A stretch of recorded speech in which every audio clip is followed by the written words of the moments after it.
Okay, fuck, man. Here we are up in studio. I'm with my main man, RTB. We got Tbop in the corner there with a nice, fresh haircut. Shawak. Oh, Got a little salt and pepper in it now. yeah. It looks good, brother. Look good, man. Fuck, Jay, you know. You lost some weight too, right? You look fucking exactly how you looked 20 fucking years ago with that haircut. The same haircut I Did get. your mom put a bowl on your head? Yeah, you haven't aged at all. You're looking good, bro. Love you, man. And we're with Ali motherfucking G. Love you, You know what I want for Love Christmas? you too, buds. Yeah. I want 500 subscribers by Yes, Christmas. yes. We need That's what I want. subscribers. So help me out. Yeah, Give me Jab, a How big come picture. fucking Ricky Rage hasn't even fucking liked, subscribed, and shared? Not one. Has Ricky Rage subscribed? I hope so. You got to get... have, but it won't take me further than that. It just goes to some fucking house. I'm like, what the fuck? No, we're gonna Oh, boy. we're gonna find out what's going on here. But we need subscribers. We need 500, and then we need 1,000. Yeah, Then yeah, we can yeah. Keep spreading these messages. Awesome. So we're going to go into... let's go into... I think it was Darren Smith's party, right? This is Cop Story Volume 3. Hit it up. Darren Smith had a party. He was basically near... He was on the Delta Surrey border. Yeah. Delta Surrey border, basically. Thank you, Rob. Yeah. Sir Dell. I remember it was and it was early. It was fucking early. Like, I mean, we're daytime. I believe it was like maybe 2 o'clock. Was it early? 3 o'clock? When it all happened? When it all happened? Are you fucking nuts, man? It was dark. Definitely out. 1988 though, right? Definitely 1980. No, I'm not saying 3 a.m. I'm saying in the afternoon. Like, it was a barbecue. No. It was like 10 o'clock at night. Really? Yeah, 10, 11. Okay, It was, well, then- it was dark. Then we were... fuck. Okay, we were drinking for a long time then. Yeah. But okay, maybe this is why I went down. Unusual, right? But here's what I remember is... Oh, okay, you know... The cops showed up at around 6 or 7, and they fucking tried to shut it down. They're saying, "Hey, you guys gotta be fucking like, you're getting a noise violation." And then Darren's like, "Well, fuck, man, like, it's the fucking wedding across the street that has 300 fucking people. They had like 10 tents." Yeah. And the cops like, "Well, we're getting no phone calls from any of those neighbors. We're getting a phone call from one of your neighbors. So that's why we're here." And like, this bitch is just being a cunt. Darren's like, don't worry, go in the house. So he deals with it. Fucking boom, shuts the door. We keep fucking partying. Next thing I know, 45 minutes later, fucking cops come in again. I believe it was still, I believe it was before it got dark. It was like 8 o'clock. I'm thinking, but Okay. But let's just, maybe we can get these guys to fucking give us a little heads up and say when it is. But anyways, cops roll in again. They jump the fucking fence. They all storm in. And this time there's like fucking 6 to fucking 7 of them. And they're going, you guys got to get the fuck out of here, this and that. And Brad's like, yeah, that's fine. I came by a fucking cab and I'm fucking leaving by cab. Call me a cab. Cop goes, "No, you get the fuck out of here fucking now. You jump into fucking cars, fucking get out of here." I'm looking at Brad like, holy fuck, because I know this is going to go sideways real fast, right? Brad goes, "Fuck you," right to the guy's face, and he's pointing at he's practically like slapping him on his nose, going, "Fuck you. I came by a fucking cab, and we're fucking leaving by a cab." Oh, boy. Boom! Fucking guy comes out. The mace comes out. I see people getting maced. Brad, boom! Fucking cracks it, dude. I look at this one cop with a fucking baton ready to fucking go at Brad. And I just kind of turn and I see this. And I fucking hook this guy right into a bush. Fucking broken jaw. A cop? Cop. Police officer. Fully fucking... Into the bush. Another cop jumps on me. I swear to God, I fucking... Eric Lalonde is in there. Yeah, Eric Lalonde's in there. It's a punching people. melee, man. Fucking, I arm toss this guy, and I'm on top of him. I got him mounted, and I'm ready to elbow smash him out. And I saw the fear in his eyes. He looked at me, and he was like, "Don't make it worse for yourself." And he was when he said that, yeah, I was like, just like, oh. And then boom, 6 cops fucking jump on me. All these fucking cops like going crazy, right? "You motherfuckers." Brad's like fucking laughing. Like he's full on laughing, going like, "Fuck you." And the funniest thing about it though, They're looking for the fucking officer. They pulled him out of a bush. Like, they were picking him up out of the bush. We have an officer missing. An officer missing. His fucking jaw shattered. Yeah, Oh man. Yeah. You, Eric, and Brad got arrested Yeah. for assaulting police officers. You must Which have, is not cool, kids. You must have got Not charged cool. for that. Oh yeah, they did. What did they do to you though? And then, but the whole, so when that happened, they hit the fucking panic button. So now you had RCMP and Delta Police there, right? Sorry, yeah, and Delta Police there. So, anyways, 30 The cops. and they had the bird. The bird was there Chopper. too. Ah, the ghetto bird. Yeah, and they were like, everybody, get the fuck out, get the fuck out. And at that point, there, like, I remember like Kobe saying, I'm not fucking driving. I'm fucking drunk. I can't drive. You're Barely gonna walk. You're gonna pull us over like a block over, and we're Right, gonna be right. fucked." And he's like, I "I nobody's getting pulled over. Get in your fucking vehicle and get the fuck out of here. Oh, and they let him drive. They let him drive, and I was in the back, and we were all over the motherfucking road, man. Like we should never. Nobody should have driven away from No, that. not fucking with that party. amount of fucking booze. We should all been either arrested or cab should have been called. And the fucking clincher is though, me and Brad are in the fucking cop car in the back. Eric's in the other cop car, and the cop is fucking punching his fucking steering wheel, going boom, boom, boom.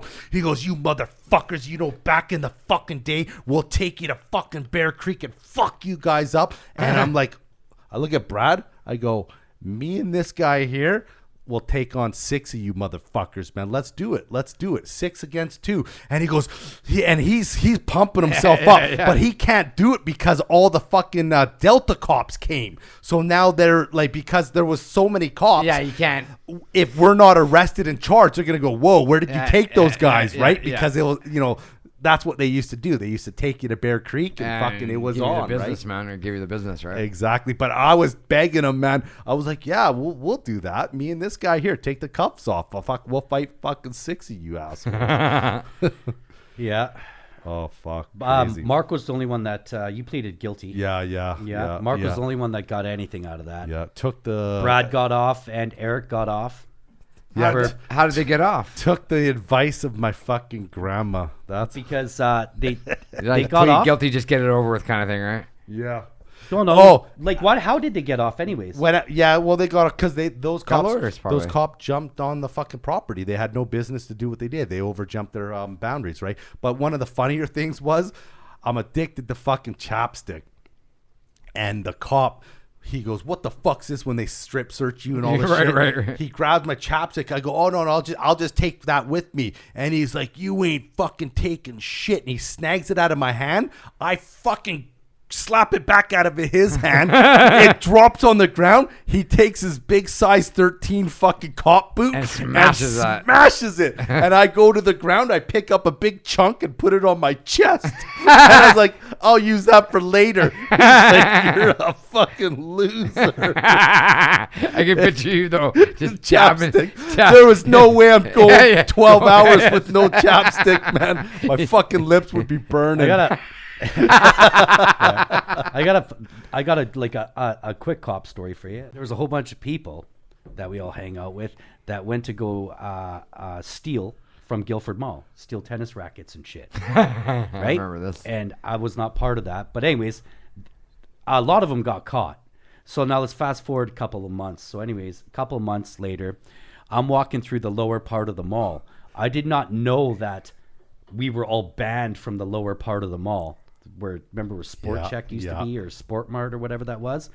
And so this guy comes out and he's like, "You guys aren't allowed to be down here." I'm like, "I'm allowed to be down here. I never got charged or stole anything. Like, fuck you." Right? And he grabbed me by the wrist. And and my brother, Aikido and whatever, he taught me a few gay little moves. And, Right. Steven Seagal. So I broke out of it and broke his watch and broke out of it. And he I guess he had called security, and it was me and Alex Durano at this point, right? So now it's on. Now we got security coming in there, and me and Alex are fighting the security guards at the mall. It was just the two of us. And I got fucking handcuffed right away. Like one cuff, and the guy cuffed himself to me. And I'm like, "Fuck, man." And so I'm dragging him around. So Al's taking these security guards on a huge run.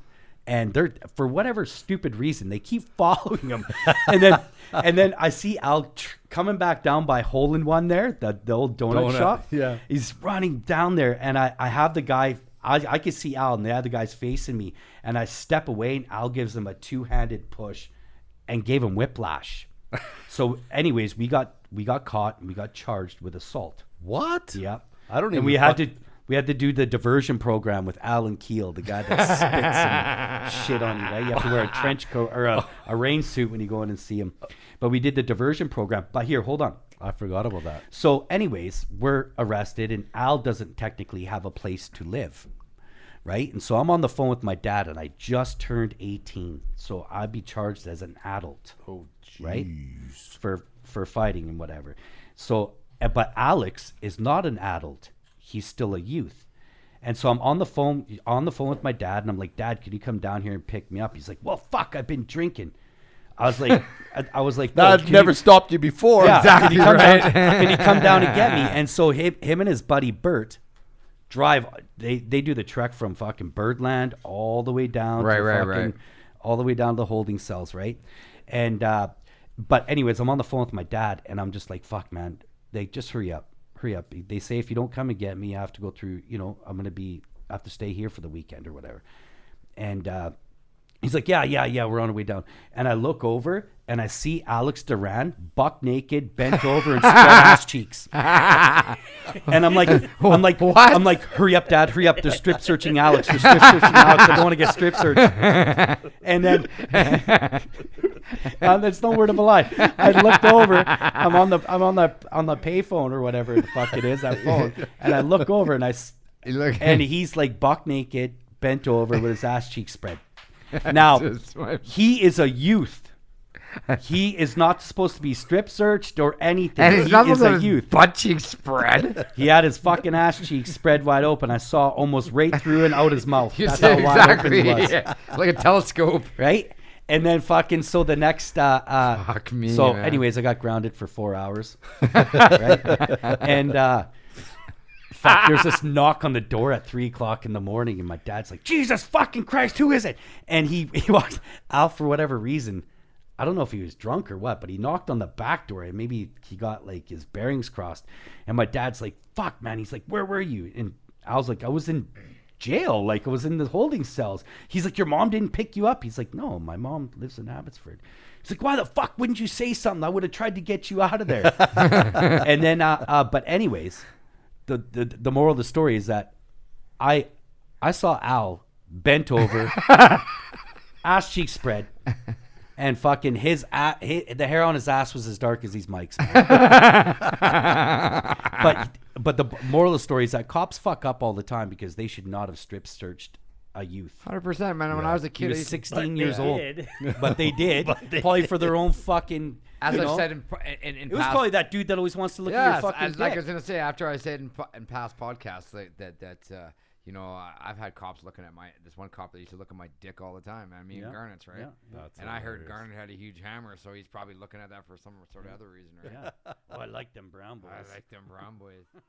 Fuck, that's funny, man. Yeah. Okay, awesome. Strong brown boys.